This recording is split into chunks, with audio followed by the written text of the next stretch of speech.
tape was actually pretty cool to watch today.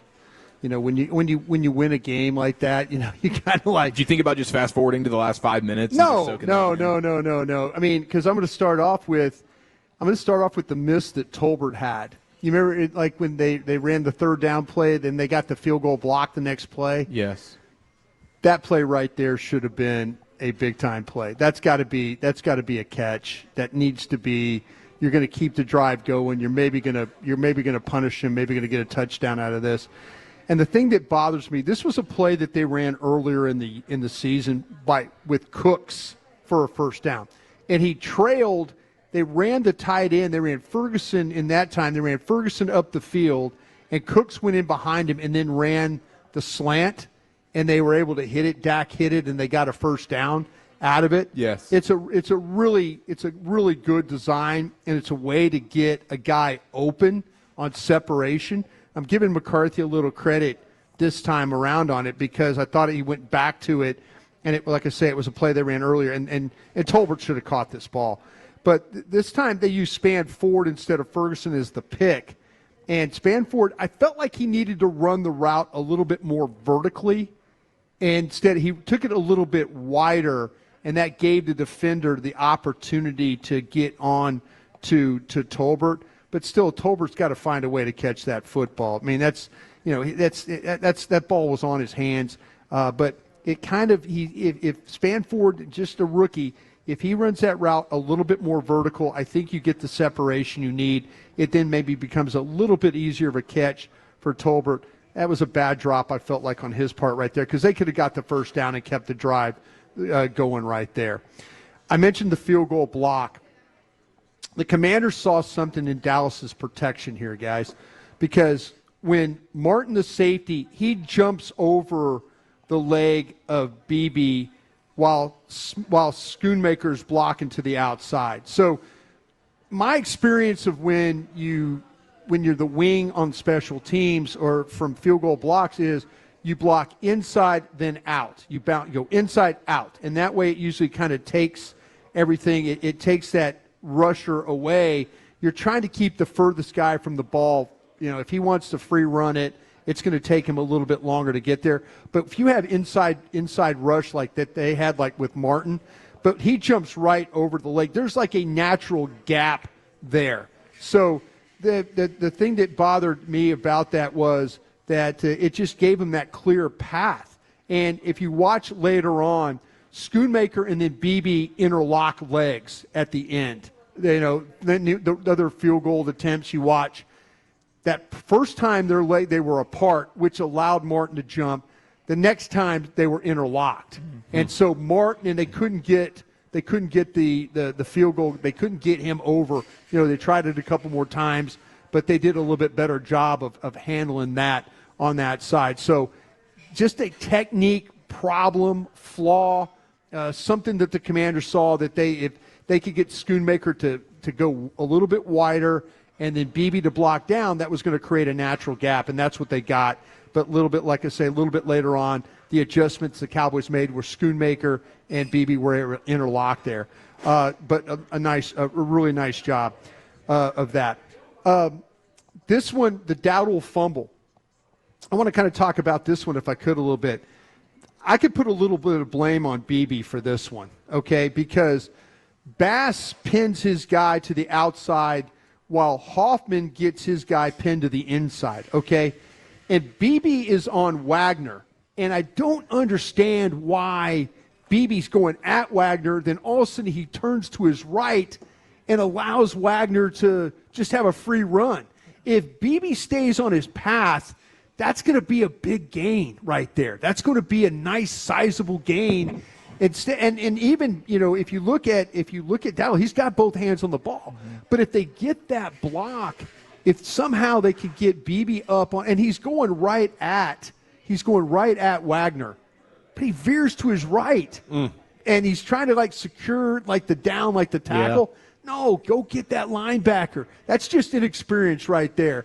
But you know, good job by Wagner. Wagner did a nice job going to the left a little bit. Yeah. BB almost was like, okay, you're like moving yourself out of the play, but Wagner was just going left to immediately go back right. But BB kind of veers to his right, and I'm like, bro, just get up on him. Yeah. And you've got that man, that's going to be a really, really good play. Okay, the punt block. This is a deep snapper's nightmare here, guys. Payne and Newton, they're going to drive Sieg back into anger, okay? And what happens is Wanye Thomas has just got to sacrifice himself for this. He's just got to sacrifice. He's got the opportunity here to kind of just throw his body in. Now, you just make these guys run over you. Sieg, that's what Sieg was trying to do, the snapper. He's like he got driven. He's got no choice. He's got no choice. The best thing he could have done at that point as a former snapper, fall down. Just fall down and make the guys trip over you. But they drove him all the way. Wanye Thomas doesn't help him here. Wanye kind of gives him a little hand check over there, but the damage done. He's got to throw his body in there and make those linemen run over him and maybe trip to get to the ball. But unfortunately, they didn't get that. I think this is another scouted situation with the Commanders. They saw, hey, if we could run Sieg the center all the way back, and they didn't cover him. They lined up on the outside of him, and then they just went to the middle, and they drove him all the way to the ball. Almost had a butt punt situation. Yeah, drove him all the way to the ball. It was crazy. Yeah, never very, quite very seen close. that. Yeah. Okay, here's a positive play. Dawson, you brought up that fake toss and the pass to Spanford. Loved it. Really good design here. They faked the toss. They had a toss sweeper. They got big yards earlier in that game. Yeah. And they fake it to Elliott at this one. They faked the toss to Elliott. And then Frankie Louvu and then Wagner, the linebackers, they step forward. They're thinking, okay, play action here. Okay, ball's coming downhill. They've run this toss. So They're giving it to Zeke again. Let's go, TFL time. Exactly. But Spanford, this allowed Spanford to get between the two safeties. So it's just a really kind of a simple pitch and catch there. But really good design. That's what running the football. All of a sudden, you fake the toss. It gets the linebackers to step up. They get space behind. So really nice job there.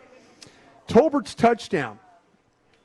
This is a really nice design out of bunch formation that I saw. I loved it. Schoonmaker and Lamb routes open things up. They got the bunch. They got three guys on one side. But the routes, like I say, Schoonmaker's and Lamb's routes kind of could cause a little bit of confusion with the Commanders' secondary. And he's able to work up into the end zone and on the cornerback there, Stansterville, for the Commanders. And so he's up into the end zone. Stansterville's trying to come through him to get to the ball, but, man, he's got him blocked off pretty well. But what happened is the routes by the three guys allowed it to open up, and it created that seam to allow Tolbert to get in there, and then Cooper Rush to get him the football. Nice job of picking up everything around that, and then, boom, there's your touchdown right there. Couple of nice designs yesterday. Couple nice in the passing designs. game. Yep. Holding on Guyton. Okay, I thought this was a really, really rough call. Bad call. Okay. This is because Jean-Baptiste, the defensive end, he is off balance. Yeah. I mean, he is literally stumbling. He's stumbling to They bailed him out. They're stumbling to the quarterback there, and he's going to the ground. And Guyton just pushes him to the ground. Guyton's like, okay, bro, you're going to go down. I'm just going to shove you to the ground. And, he didn't throw him on the ground or just sling him to the ground. He just took his hands and pushed the guy to the ground. And next thing you know, the result, it took a first down off the board. It did. Yeah, that was CD first down. frustrating. And CD battled to get that first. He absolutely battled to get that first. All right. How about Guyton being too deep? Yes, That one's annoying. he was too deep. You told them all week what was going to happen. These refs were looking at that like crazy. We talked about this. Trey Blake's crew was calling this thing during games. Guyton appears to be in the same level as Lamb, who's in the slot. So if you look at it down the line, he's that far back. And so, that's a pretty simple call. Shame it brought back another big play, from the Cowboys. I want to talk about the Golston interception here. Mm-hmm. Dawson, later in the day, am I going to have some time? Are we? Oh, yeah, you want it? You got so much okay, time, later, bro. Yeah, later. I got some Krusty's Corner 2.0. Okay, so I got another couple minutes, I know, here. All right, Golston's interception, okay? This is really, really a nice pre-snap adjustment by Overshown. Okay, and I felt like during this game, when you watch the tape, Zimmer did a good job of confusing Daniels a little bit with some of his reads. There were some looks that he was able to give, the rotation of some of the coverage, moving guys up, moving guys back. This is one I think that really that caught Daniels by surprise, because Overshown's playing as an outside linebacker or an off-ball linebacker. And then all of a sudden before snap, he's going to walk up from inside linebacker to walk up to outside edge on the right side. Daniels, I don't think sees him, but Daniels feels him. So here they are. They're going to try and run the screen, and so here you are. You're getting the pressure from the backside. The Cowboys are going to try and run. Golston and Mozzie Smith are on a twist stunt. So what's happening is Mozzie's going to the outside. Golston's coming to the inside. Well, it kind of gets a little clogged up. But Golston starts to go flat, and that's what kind of carried him into the – so he was rushing on the twist stunt, never really got up the field, but stayed flat, and it took him right into the path of where Robinson was the running back. Mm-hmm. Yeah. So the ball goes up, boom, there it is in his hands. He's got the interception. So really, really nice job. I don't think it was something that was planned, but the pressure from Overshown on the backside really sped up Daniels to have to get rid of that football. And then Golston on the twist, being a smart player, like, I can't get home. He just plays down the line of scrimmage. He sees the screen. He's right there to make the play. So really, really good job with that taken care of. So I'll have some more time later on. I got a bunch more plays I want to get into, nice. And we'll do that later.